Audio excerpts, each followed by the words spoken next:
હક્કી આવાજ ન્યૂઝ ચેનલમાં આપનું સ્વાગત છે। ડભોઈ તાલુકાના કાયાવરણ માર્ગનું કામ છેલ્લા 5 વર્ષથી અધૂરું પડ્યું હોવાના કારણે સ્થાનિક ગ્રામજનો અને વાહન ચાલકોમાં ભારે રોષ જોવા મળી રહ્યો છે। રોજિંદી અવરજવર માટે મહત્વનો ગણાતો આ માર્ગ આજે પણ અનેક સ્થળોએ અધૂરો અને જોખમી હાલતમાં હોવાનું ગ્રામજનોને જણાવી રહ્યા છે। સ્થાનિકોના જણાવ્યા અનુસાર રોડનું કામ શરૂ થયા બાદ અનેક વખત કામગીરી અટકી ગઈ હતી। પરિણામે રસ્તા પર ખાડા, ધૂળ અને અસુવિધાના કારણે વાહન ચાલકોને ભારે હાલાકીનો સામનો કરવો પડી રહ્યો છે। ખાસ કરીને ચોમાસાની ઋતુ દરમિયાન પરિસ્થિતિ વધુ ગંભીર બની જાય છે। રિપોર્ટ રફીક મંસૂરી।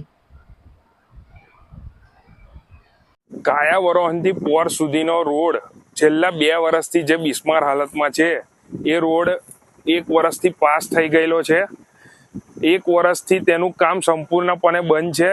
અત્યારે ચોમાસું આવવાનું છે પણ ચોમાસું આવતા પહેલા પણ કામની કોઈ કામગીરી દેખાતી નહીં।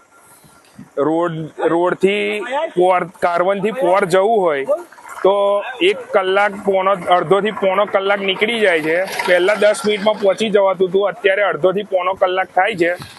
જેથી કરીને અધિકારીઓને વારંવાર રજૂઆત કરેલી છે, કોઈ રજૂઆત ધ્યાને લીધી નથી અધિકારીઓએ।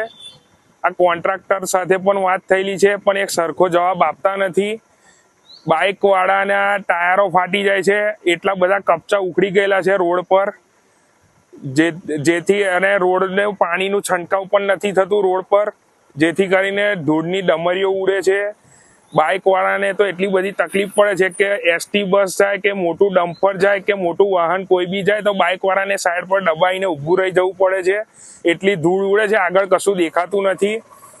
જેથી કરીને અમારી માગણી એક જ છે કે ચોમાસા પહેલા આ રોડ બનીને તૈયાર પબ્લિક માટે થઈ જાય તો પબ્લિકને હાશકારો મળે એવું છે।